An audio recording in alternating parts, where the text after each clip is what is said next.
chin dildan har bir ishni yetuk me'yoriga yetkazib risoladagidek qilib ado etishni o'zini muqaddas burchi deb bilsin.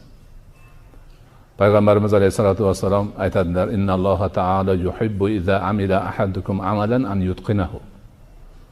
Qachon sizlardan biringiz bir ishni qiladigan bo'lsa, Alloh taolo o'sha ishni oxiriga yetkazib go'zal qilishini yaxshi ko'radi deydi.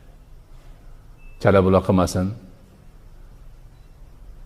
bitirmasdan qochib ketmasin.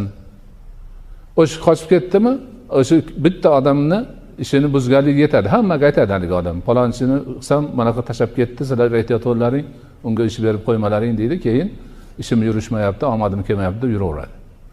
O'zi bu yoqdan rasvo qilib qo'ygani o'ylamaydi. Ixlos bilan qilsin. O'sha shartnomaga muvofiq qilsin. Hozir Allohu a'lam, Alloh o'zi biladi, lekin 70% ustaman deganlar hammasi aldamchi.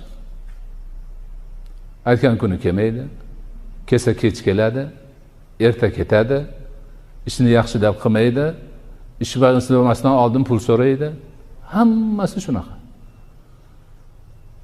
Shularning ichida o'sha 30%, 40% ustalar bor, haqiqiy ustalik o'zini faxri deb biladi ular. Guruhlari bor, shogirdlari bor, ustozlari bor. Hamma narsani qoyillatib, asbob-uskunasini 100% chiroyli qilib qo'ygan. Kelib shartnomani tuzadi, aytgan soatida keladi, ishini boshlaydi, aytgan soatda bitiradi, haqqini olib ketadi. Yana boshqa yoqqa borib ishlaydi.